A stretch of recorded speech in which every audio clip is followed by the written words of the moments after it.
Good morning. Welcome to the Stochastic.com MLB Strategy Show. Keep in mind, 6:40 p.m. start today. 6:40. Yeah. Trying to tack some of those games on. I thought they might add the 6:10 too and the 6:25, but it makes sense that they wouldn't get it closer to 7. No basketball tonight. So we've just got baseball. Yesterday, the Minnesota Timberwolves pull off the improbable victory in Denver after being down a lot at halftime. Crazy, man. Timberwolves, Dallas Mavs now, and then the Pacers, not super surprised. And, just deal with me for a second here. Not super surprised that the Pacers won that, because the Knicks were just, you play your guys 48 minutes a game, Matt. What do you expect to happen? Like, you get to the end of that series, literally everybody was hurt. Brunson had an injury. Hartenstein had an injury. Robinson was out. OG Anunoby comes back last 5 minutes. Josh Hart's dealing with an abdominal injury. But the whole team was hurt by the end of that series. Yeah, I don't know how anyone could expect the Knicks to, even if they had beat Indiana, to come out and make it a series against Boston, just because of how decimated they were. The Minnesota one, and I've obviously been listening to a bunch of stuff this morning. Even like when they were up 7 with like a couple minutes left, I still thought Denver was going to come back. Once Ant hit that 3, it was over. And it was just it's the biggest comeback in a game 7 in NBA history. So I think that's all you need to know, really. Yeah, man. Sure. I'm actually glad it's the Pacers. I don't think they win, but if the Knicks did manage to make it through to the Eastern Conference Finals, you're not going to hang with guys as beat up as they are. Just no way. Anyway, we got 8 games to talk about today, and happy to have you guys with us. If you haven't done so yet, take 1 single second to atone for your sins on a Monday morning, coming off the weekend. Hopefully you guys had a great weekend. I had a nice weekend, and now we're talking baseball once again. Hit that thumbs up, subscribe to the channel, leave a comment down below, and if you're listening or watching after the fact, hey, you know how to find us. Podcast form, Apple Podcast, Spotify, wherever it may be, we've got you covered. Anyway, let's go. 8 games to dive into. This, and Chris said, but a healthy Pacers is better chance to beat Boston. I agree, Chris. That's what I'm saying. Like, if the Knicks were healthy and they had some semblance of depth in the bench, I think the Knicks would have a better chance of beating Boston. Definitely. Because I love the starting 5, just an insanely gritty team. But you can't. They would have limped into that series. Would have been pretty rough. So anyway, I don't really think Indy has much of a shot either, to be perfectly honest. Neither do I, because Boston has depth too. Like, Boston can still run guys on the bench, and their starters are better than Indy's starters. I'm just saying, when you're running like a legitimate 7-man rotation, and your bench players, it was McBride and Robinson before they got hurt. Those are your only guys off the bench. And the funny part is, like, Josh Hart, he started starting in February. So it's not like he was a long-time starter for this team. It's just crazy how decimated they got, to your point. It is. So let's dive into it. From a pitching perspective today, there's some decent options here. Like Taj Bradley up top getting a lot of ownership. We know the strikeout stuff is very significant with him. Pablo Lopez, another one, going up against Washington, big favorites, Washington with a 3.7 run implied total.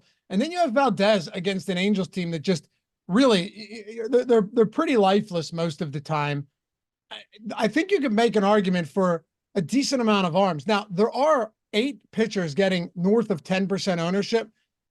The guys that concern me a little, like I look at Sonny Gray getting 16%. Not too worried about his last 2 starts. I'm not necessarily basing everything off of that. And the St. Louis bats have come around a little bit lately. Paul Goldschmidt has definitely looked better. I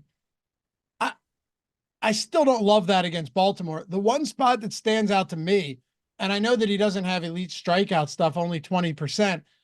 You guys already know, righties against Seattle. I'll keep going back to the righties against Seattle, even if they're not elite strikeout artists. Marcus Stroman at $8,300, only getting 14% ownership right now. There are 4 guys in the projected starting lineup for the Mariners that have a 30+% strikeout rate, and 7 of them at 28+%, Matt. Marcus Stroman also, in the starts that he's made at home this season, 26% K rate. On the road, 12.8% strikeout rate. Big difference there. Small sample, big difference. Only 8,300, 14%. He definitely jumps off to me. I don't think we see this one eye to eye. I like it. Let's hear it. Usually we do, but this time we don't. I have a tough time getting to Stroman here. I think his price is fair. And at the end of the day, the case you made about just picking on Seattle works. So even with like Corbin Burns yesterday, who's obviously a better fantasy pitcher than Stroman, his strikeout numbers had been down substantially this year until yesterday. He faced Seattle. So I get that. My biggest problem with him is that you alluded to it. There's a bunch of really good arms on this slate. And while Seattle strikes out a lot, they're not a horrible offense. You look at Stroman's underlyings, like, yeah, his 3.33 ERA looks good. His 4.75 expected does not. It's more to me, I just feel better about the other arms on this slate. Okay. And look, I think that's perfectly reasonable. Stroman is not elite, but we've also seen guys just like Marcus Stroman all season long go out there, 75, 8K, and they have all, I've said it to you before. I'm riding the wave here. I'll keep picking on Seattle till there's no meat left on the bone. I mentioned that on an Underdog video I did this morning. Like, to me, I see it like this. There's going to be times where I roster pitchers righties against Seattle and it doesn't work, and they hit for power. The power bats are alive. That type of stuff is going to happen. But more times than not this season, I've had good results with pitchers against the Mariners. So I think I'll probably do some of the same today. I don't even disagree that the price point is fair on Marcus Stroman, but 14% ownership is perfectly fine with me. Like Tanner Houck at 19%, he's got Tampa.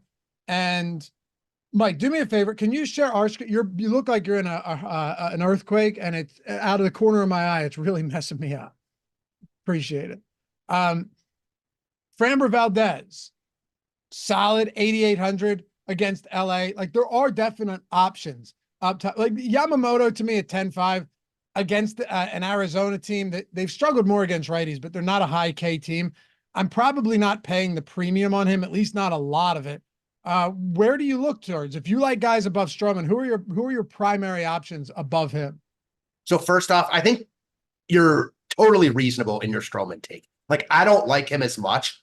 I haven't been riding the insert pitcher against Seattle as hard as you have. So that might be it, because from your point of view, like, damn near every single right-handed pitcher goes up against them and has success because they strike out so much. There's no arguments there. For me, looking at guys like Valdez, who you mentioned, Pablo Lopez looks really good here. He's, for my money, the best overall pitcher on the slate. Not crazy expensive. I don't love the matchup against the Nationals. They don't strike out a ton, but they're also not very good. So expect Lopez to at least have a very good start, if not like spectacular here. And then, yeah, you mentioned him a little bit ago, Taj Bradley. The strikeout upside is just too high for him to be only 8K. I guess looking at it like, peeling the onion a little bit, I would say Stroman is safer because I think you have a built-in floor with those strikeouts. And Boston against right-handed pitching is better than Seattle. So given their ownership, I don't think you're crazy at all to prefer Stroman there. I prefer Bradley because I think he's a better DFS pitcher, but it's close. Yeah, I mean, Boston does strike out at a decent clip versus righties too. 10th highest K rate in the league. Boston has been one of those teams that, like, they're definitely offensively, they're not bad, but they've been middle of the road pretty much everywhere outside of power. They, believe it or not, Matt, they're 4th in ISO versus righties this season. So, they have had some power throughout this lineup. Toga says Lopez and Valdez top pitchers today. Yes, they're also getting, top ownership as well. Like Lopez against Washington at 9,500 is going to be Very, very popular. Valdez against the Angels at 8,800. He's going to be popular, and I think they should be. I do. You know, this is not an Angels team that scares you at all. To me, there's like 5 guys that are real viable in these spots, and I can understand why people don't love Stroman here, because he could go out there and if he's not getting punch outs, you're going to be in a little bit of trouble. But Bradley, Lopez, Valdez, Stroman, and then you're talking about like the 8K and up guys. I think Tanner Houck is just good enough to where he's more than viable. I don't love Sonny Gray at a 5-figure price point against Baltimore. I think you can get away with just saving money elsewhere in some of these other spots. Like, I'd rather get to Valdez.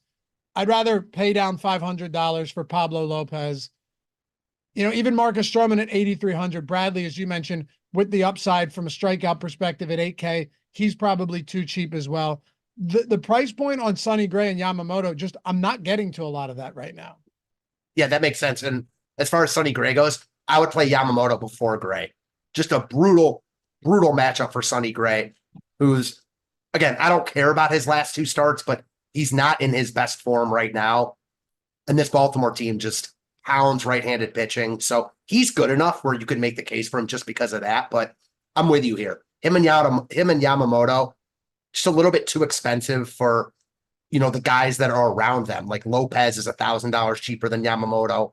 Valdez is significantly cheaper. But one thing I'll say about, you know, going back to Bradley, I do like him here. And I think he's too cheap at 8K for his strikeout upside. I also think he's way overowned. Like, he shouldn't be close to 40% owned, and no other pitcher is touching 30%. He's just not that guy, you know, only making his 3rd start this year. Have to take the numbers with a grain of salt just because, again, it's only been 2 starts. But his 2.46 ERA is a lot better than his 7.24 expected. So, again, I don't think he's a 7 ERA type of pitcher, but I think he's gotten away with some luck here in his early going, and he's just getting too much love. The one pitcher, and he's not in this price range, so maybe that's why you haven't brought him up, but I know you were on him last start. Again, that was against Seattle, so maybe that had something to do with it. Michael Wacha at 6,600 against Detroit.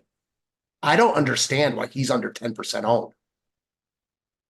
Yes, it definitely had something to do with Seattle. There's no doubt about it. And no surprise, another great start against Seattle from another, you know, slightly above average pitcher. I don't hate Wacha here either. I think Wacha's at 6,600. That is odd ownership going to him, especially when you look at some of these other guys, and we'll get to it, but 21% K rate, you know, he's close to league average there. All in all, he's been perfectly fine. 3.84 xFIP, 3.67 xERA. All of these numbers, again, like, he profiles Matt as a perfectly reasonable pitcher. He's not great. He's not bad. He's not a gas can. You know, he has a career 10% swinging strike rate.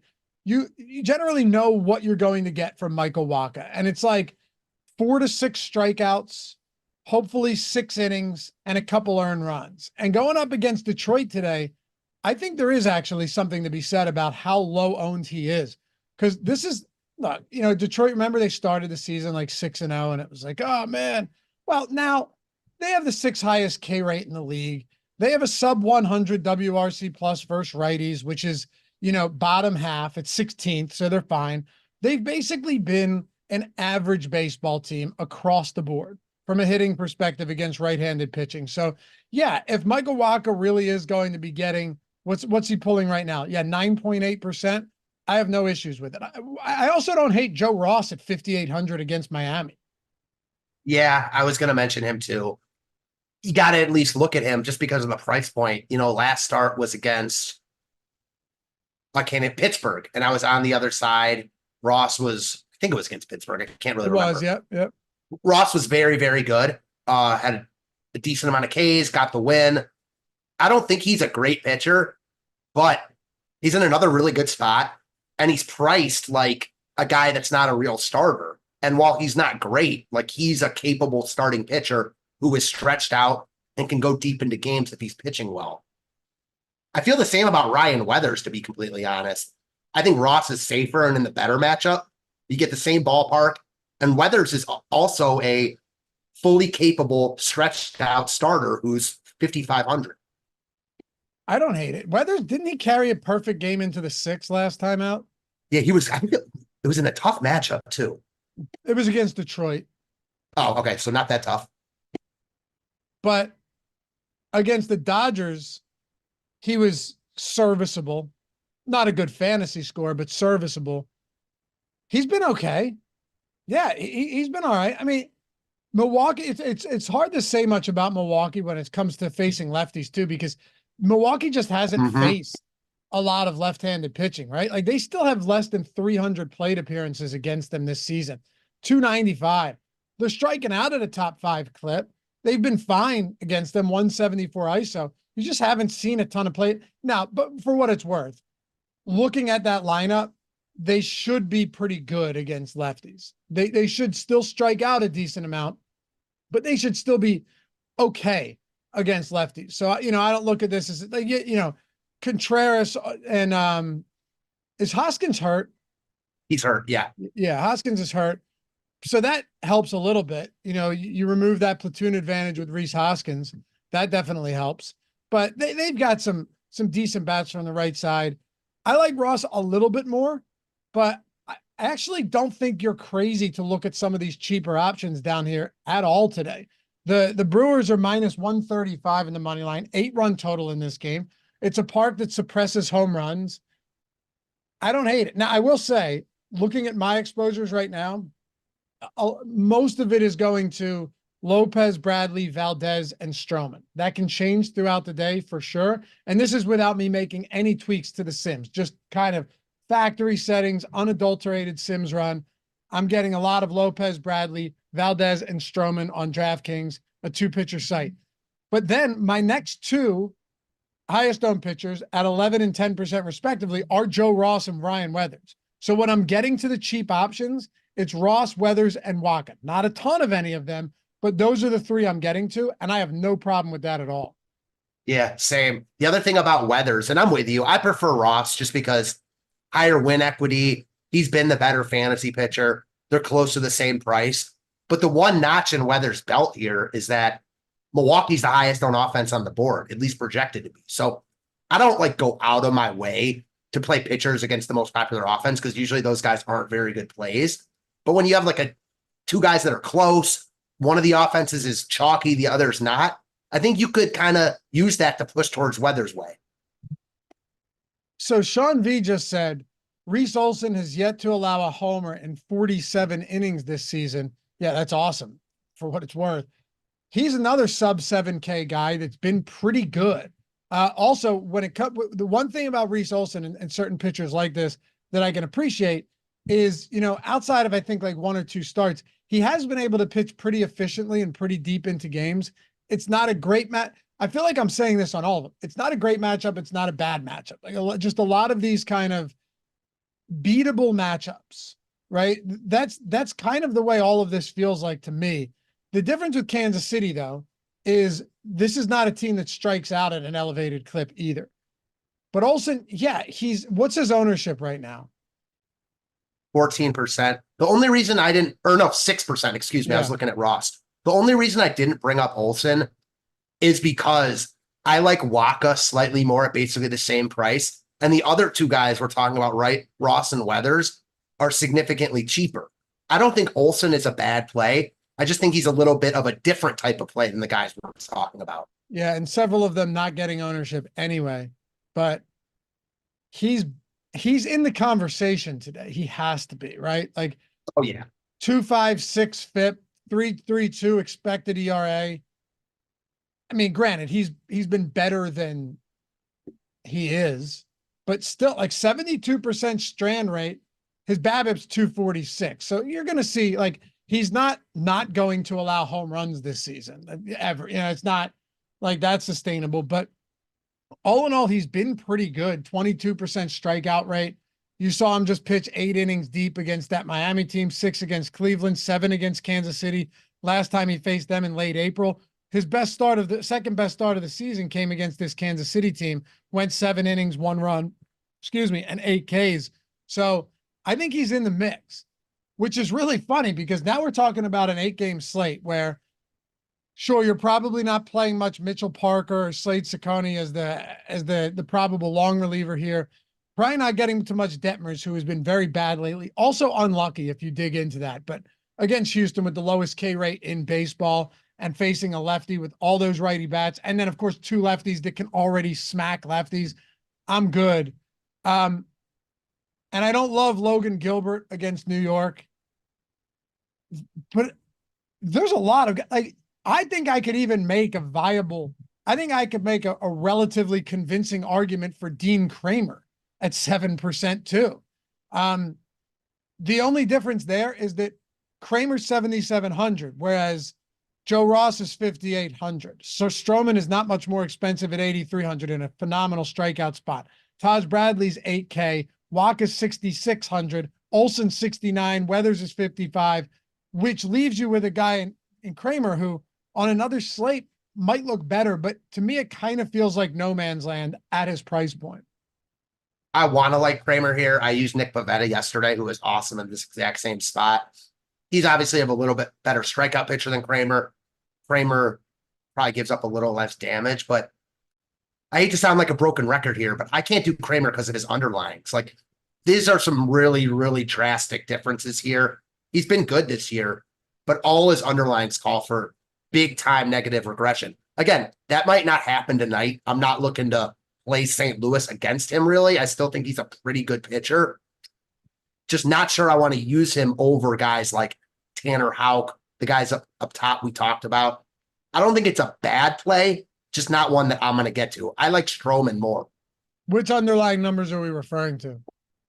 Mostly his ERA. 3.72 ERA is fine, but a 5.24 expected, not very good. He's along a 280 WOBA, 360 expected WOBA. Like, he's in the blue for the majority of his numbers except for K rate. Yeah. 200 BABIP. You look at the elevated strikeout rate too. He's got a 9% swinging strike rate, which really isn't great. His called strike rate is way higher. So yeah, you're probably right. Probably due for some regression here. I think on another slate, we'd definitely be looking at him as a decent option, but it does get a little difficult here. Plus, you don't have to go there if you don't want. Like, there's a lot of other there's probably, let's see, 1, 2, 3, 4, 5, 6, probably like 9, 10 pitchers that you could make a decent argument for on this slate. For sure. So you definitely don't have to go there. One thing I do like about Kramer, and it applies to Stroman as well, Bradley is sandwiched in between those guys as far as price point goes. And he is getting so much more ownership that I think just getting to one of those guys instead is viable because they're not Bradley. Right. Want to talk some bats here? Would love to. Let's do it. By the way, if you guys aren't on Underdog yet, they just changed their promo, which is actually better because it's a 50% first match deposit up to $250, and it's instant. So whatever you put in up to $250 is matched 50%. You've probably seen it all over Twitter. Best ball is popping off already. The daily drafts are huge. The pick'em formats over there on Underdog, they've been throwing out a lot of free squares as well. I mean, I think when I've talked to you about this a lot, Matt, but I think when you're talking about these type of sites, when it's like, all right, what do they offer? Nobody offers more than Underdog does. They have the pick'em contests. Not only do you have the pick'em contest, but you have the best ball, $16 million in prizes for NFL this year. You have the daily drafts for football, for hockey, for basketball, for baseball, for all of those sports. And you've got best ball for all of them. You've got the small, like if you're new to best ball and you're like, yeah, I don't know. They have the puppy, which is $3 to enter. I think the one that they have right now is $100K to first place. Like, big prize pools, even for lower stake stuff. And every single day, the pick'em contest, if you're a non-legal betting site, you're just taking the higher or the lower on all of these, throwing them in up to 20x your entry, like baseball today. You want to go over 5Ks on Stroman. You like Joe Ross. You want to go under 2.5 earned runs. You like Sean, maybe you feel good about Reese Olson today. A ton of different offerings on him. You can do fantasy score as well on these. It's really cool. Really cool across the board. Just a million different formats that they have, and they're 50% matching your first deposit up to $250, and it's an instant deposit bonus. So that's injected straight into your account. If you want to check it out, links in the description and it's in chat. That'll get you that deposit bonus over on Underdog, get you access to all of those different formats. Very cool. I can't say enough good things about Underdog. I love it there. All right, let's talk about some bats. Now, you and I just discussed a ton of different pitchers that you can get to today. With that in mind, how many stacks are going to jump off the page as really solid? Because I still see a handful of them, and I still think there are a good amount of pitchers where you could make a great argument for both the pitcher because he's cheap, but also the stack because the pitcher's inconsistent and not good. Yeah, I'm with you. I think that a lot of the pitchers we talked about are in play because of the slate and because of the other options. And the same applies for the bats. Like we talked about Michael Wacha. He's in play. Detroit is second overall in the top stack tool. So they're obviously in play as well. A lot of that on this slate.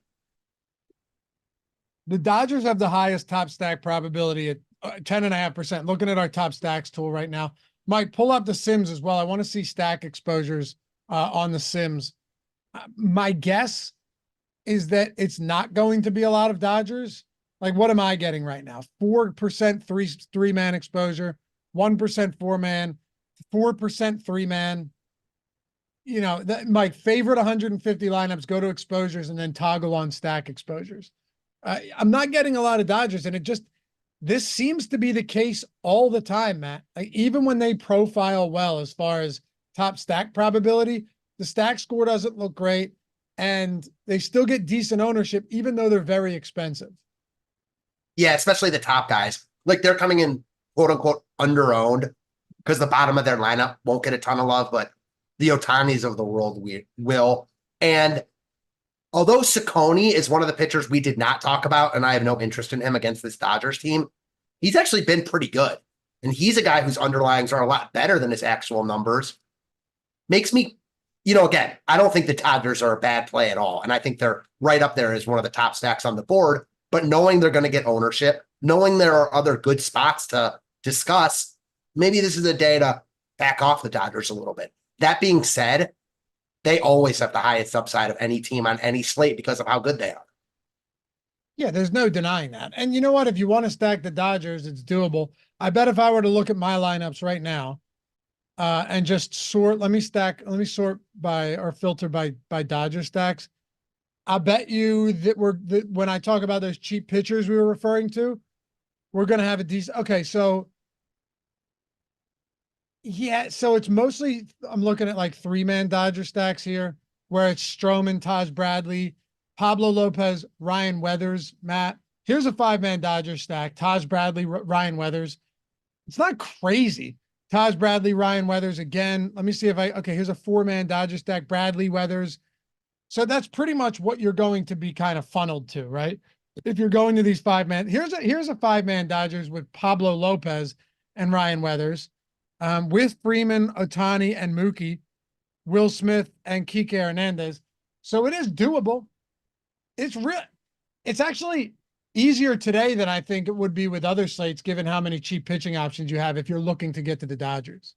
Yeah, Sam, and the opportunity cost that's spending up at pitcher isn't nearly as great. Only a couple guys. The two guys over 10K, we don't have much interest in anyways.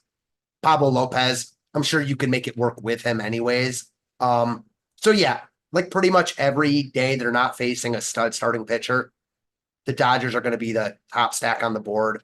No surprises there. How about Detroit coming in so high though? Yeah, I know. Is this one that's going to change? Well, let's see. Let's see what the implied total is on Detroit. No, I don't think so. I've got the total exactly as we have it in the top stacks tool. Yeah. It's probably hot in Kansas City. I mean, hitting weather, I'm sure applies here. Let's see. Yeah, 81 degrees, 82 degrees at first pitch. Yeah. Going to be warm. Not a homer park, but you can score runs there for sure. Yeah, really good park for hitting, not for home runs, but for hitting, it's actually a good park. Right. Waka also, you know, really when you're looking at the pitchers on this slate, how many of them are just bad? Bradley's not, Lopez, Valdez, Tanner Houck, Sonny Gray, Stroman. You're not feeling good about stacking against any of them. Even though Logan Gilbert has a tough matchup, it's not an easy matchup by any stretch of the imagination for the Yankees. Kramer's been good, even if we don't think he's as good as he's been, which I tend to agree with you on that. Plus, he has been giving up power. That honestly might be one of the spots I look to get to. I truly might look towards some St. Louis here. You know, Kramer has allowed a good amount of power. Like he's close to 2 home runs per 9. He's allowed 9 home runs in 46 innings already. That might actually be one of those spots that I look to get to. But really, how many good stacking spots are there? I'd argue that there are not that. Miami against Joe Ross, like Miami's just not a power laden offense. That's not a friendly park for home runs.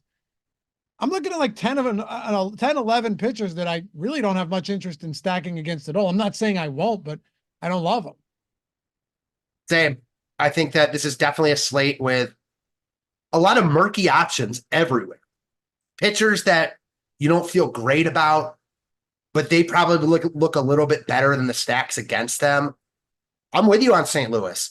I don't love them here because they're not great, and I don't think Kramer's bad, but his underlyings aren't very good.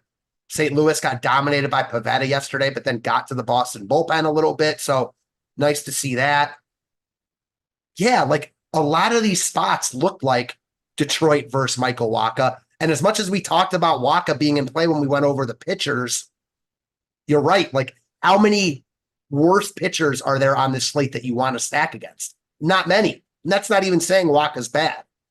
Exactly. What do you make of Minnesota against Mitchell Parker today? Minnesota's been a lot better against left-handed pitching. Parker's been okay. They're definitely getting too much love as far as ownership goes. But I know what I just said about Wacha, and this is why Minnesota and Milwaukee are getting so much ownership. 2 pitchers that, well, we have interest in Weathers because of his price, but that's about it. These 2 guys seem like the 2 guys out of everyone on the slate that you want to pick on the most. Even if you don't really want to pick on them, you want to pick on them more than the other guys. Minnesota's cheap. You can use them with whoever, Lopez and Bradley, Lopez and Stroman, whoever it is. So they just kind of work on this slate. Probably be looking to get away from that ownership, but that's just me. Go ahead. No, you're good. Mike, go to exposures and filter by stack exposures. And by the way, you guys want to check out the line, the contest generator, the simulator, all of our tools, links in the description and in chat. You want to take your game to the next level. You know where to do it in the description and in chat, whether it's a week or a month. You want just the tools or just the data, ownership, top stacks, top pitcher. I know some people hand build with that and they've had great success with it. Great success. But the Sims tool is just, you know, the holy grail. And it's so easy to use, man. And you know you're building better lineups with it. It's a good feeling getting those lineups in each day, knowing that you're putting lineups in that every day have a real chance of winning. So you ever want to check it out, like I said, a week or a month, however you want to play it, everything's down there in the description and the chat. We have tutorials out there too. So if you feel like you're in over your head, check the tutorials out. Hit us up in Discord. Hit me up on Twitter. We got you covered. All right, so Mike, sort by 5-man stack exposure towards the right. There you go. Oh, okay. Minnesota, but also St. Louis. St. Louis is I think you made some good points on Kramer, honestly. And the more I look into it, the fact that he's allowed the power that he has gets me even more intrigued by this spot. It really does. Because one other thing to point out is when you're allowing home runs like that, right? What's 1.76 home runs per 9. You're also like, he has had some big strikeout games lately, but most of that has come on the back of like called strikeouts, right? He's not missing a lot of bats. That's Man, to that point, he must have had like 5 called strikeouts against Arizona last game. Right, exactly. 16.4% home run to fly ball rate, only 41% ground ball rate. He has induced a good amount of soft contact, but I don't hate getting to St. Louis here. And, look, you can't quantify hot streaks and cold streaks, but St. Louis is actually hitting the ball. We knew that this team wasn't going to be great coming into the season, but I think we all knew they weren't going to be as bad as they looked early on, right? Just like the Houston Astros, although they still are very good. But we knew there was no way they were going to be as shitty as they were. And conversely, you can say that about a lot of teams that were red hot. But yeah, 14% barrel rate for Kramer this year. The numbers actually don't look that good for him. So I do like St. Louis. Yeah, I definitely see that. They're in the mix for me. The other team that I'm really drawn to on this slate, because so many of these offenses look so similar, they have the exact same top stack percentage as St. Louis, and that's Boston. Again, I think Bradley is a very talented pitcher. He's got a ton of strikeout, equity in his game that's shown in his past 2 starts, shown in his starts last year. He's a very good DFS pitcher. He's also not the best actual pitcher at this point in his career, as evidenced by his 7+ expected ERA. And you want to talk about hot bats. And again, I'm not playing Boston because of this, but Devers has home runs in 5 straight games. This offense is just clicking on another level than they were earlier in the year. I think it's a riskier spot for Bradley than the field is indicating, and that makes me interested in Boston. Any other stacks we didn't touch on? Oh, there's one that I think we need to talk about. Another expensive one, but just Houston against Reed Detmer.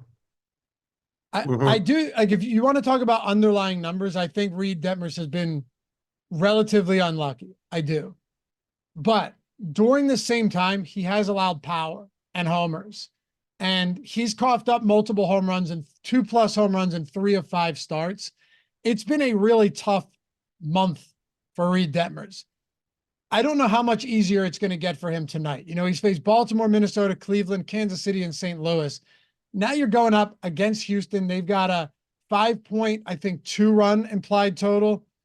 We have a 4.9. Last I looked, it was 5.2, but same thing. Really high implied total here for, relative to the rest of this slate.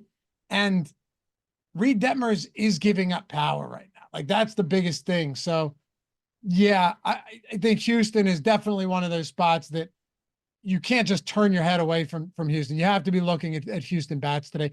Plus the 2 lefties that they've got in this lineup. And it's another thing when it comes to facing left-handed hitters or left-handed pitchers and stacking against left-handed pitchers.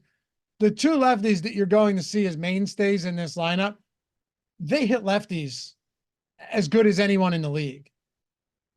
They may be the 2 best lefties off left-handed pitching in the majors. Right. That's what I'm saying. They're that good. For sure. A lot to like about Houston here. Detmers isn't very good. Yeah, you mentioned it. His underlyings are a little bit better, but he's not in great form. And even his underlying numbers aren't great. So Houston is wildly in play. My only knock on them is that the guys you want to roster in this lineup, very similar to the Dodgers, are all getting ownership. So Altuve, Tucker, Jordan, Pena, all those guys are 10% above owned. So I wouldn't not play them because of the ownership, because certainly it's not like they're coming in as chalk, but I wouldn't be rostering them thinking you're sneaking up on the field either. Yeah, I don't think you are. But I also think, if Detmers continues to struggle like he has, Houston could have a field day at home, Yeah, and they've started to get going recently. I know they had a big game yesterday. Yeah. I don't really love any other spots. Do you? Like, are there spots we've missed that we haven't talked about? I think, honestly, sorry, No, go ahead. I didn't mean to phrase a question and then keep going. St. Louis really might be the one spot where I think they're better than they're going to look on paper today. I agree with that. I agree with that about Boston as well. Both those teams, after talking this out, high on my short list. The only other one we didn't really discuss, I mentioned them earlier, is Milwaukee. I think the only 2 teams you really have to worry about ownership with is Minnesota and Milwaukee. I get it with Milwaukee. Weathers hasn't been great, but it's still the Brewers in a really bad ballpark for hitting, and they're the most popular team on the slate. You could probably miss me with that, even though they surely have upside here. Top 3 pitchers, top 3 stacks. Let's make it happen. And don't forget, we got live before lock tonight for MLB for this little 8-gamer. I guess it's going to start at like 5:30 today. Let me make sure. Let me see what time it is. Since we have that weird start time. It is 5:45. Okay. So 5:45 start and 6:40 lock for baseball today. So come join us at 5:45. You'll get about an hour in live before lock. Should also be on playback as well if you want to jump in there. Top 3 pitchers today, Matt. Up today. I'm going to go Valdez, number 1. I'm not a huge Valdez guy, but that price is right, and I like the matchup a lot. So give me Valdez at number 1. Lopez, number 2. And then I'm going to go off the board with number 3. Give me Michael Wacha. I left Bradley out on purpose. Okay. I'll go, Valdez, Stroman. I think we could go with a bunch of expensive guys. I'll go with a cheaper one just because, because I think guys like Joe Ross and Ryan Weathers are going to open things up. And given that you've got Dodgers and Houston, which is kind of funny, right? Because you have 2 of those in arguably like the 2 best spots on the slate. As far as pitching goes, 2 of the best spots. I'll go with a Weathers and Joe Ross down there. But Matt, you could really make an argument. I'm telling you, there's I think double-digit pitchers you could make some argument for on this slate. Same. I got to mention this one guy who I just mentioned in passing the other day. Slade Ciccone. Okay, so I mentioned that his underlines are better than his actual numbers. That's all fine and dandy. I'm not playing him because of that.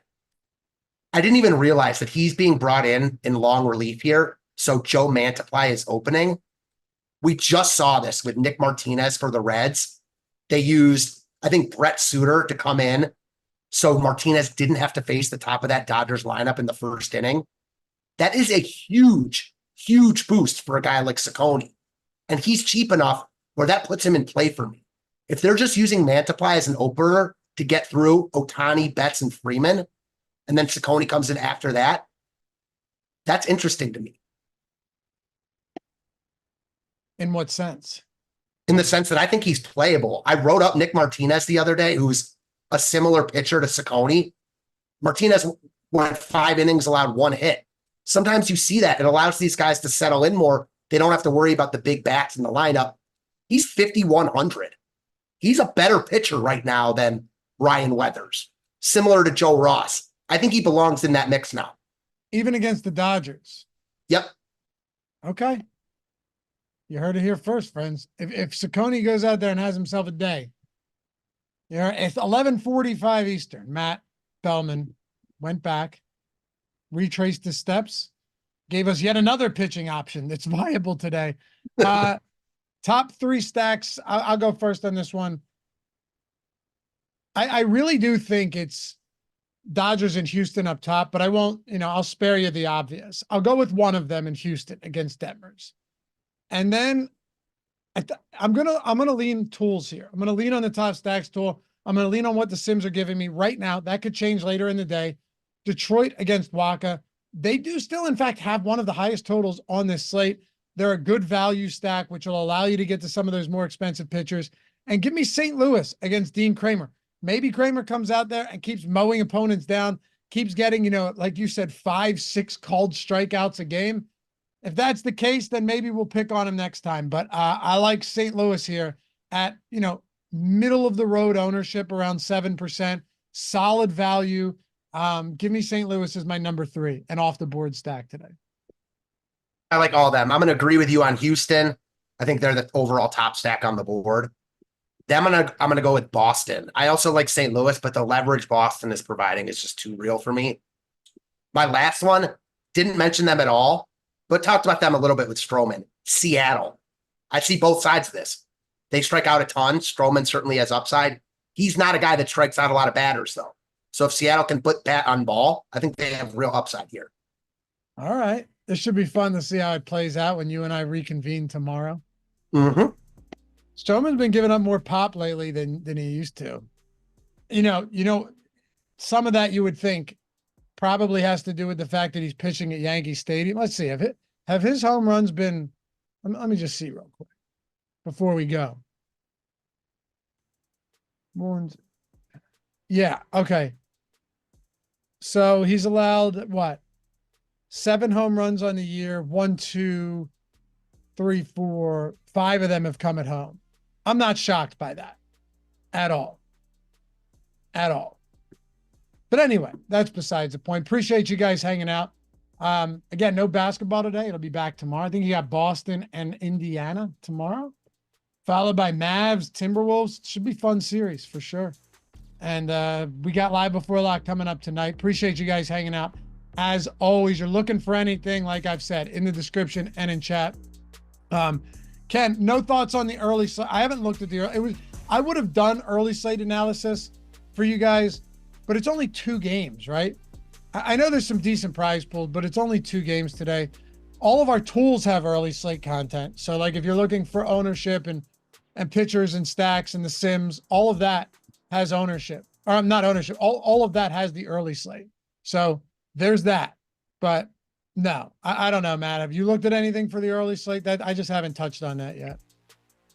Not really. And it's also incredibly hard to do content on 2-game slates just because of everything you said. It just is MLB 2-game slates. Literally anything goes. Yes, exactly. And I'm just looking at the pitchers now, like Dylan Cease, Ronaldo Lopez, Cease against Atlanta, Lopez against San Diego, Barrios against the White Sox. I can tell you that's probably a favorable spot. Eric Fetty against Houston. Yeah, I mean, that's the thing. What are we going to say? Play some Atlanta and San Diego stacks because it's a 2-game slate, but obviously Toronto bats against Eric Fetty, who hasn't even been that bad, and Jose Barrios against Chicago are, the 2 best spots. That's pretty much it. It's just on these slates, no matter what you do, anything sensible is going to pick up ownership. Like, yeah, you don't really want to stack Atlanta against Cease, and no one feels great about that, but they're still going to come in 30% owned just because of the lack of options. Anyway, appreciate it, guys. Follow Matt at Fantasy Tips, Matt, me at Laffy_D over on the Twitter. Shout out to Mike for producing. Have a great rest of the day. We'll see you back here tonight for MLB Live Before Lock. Peace.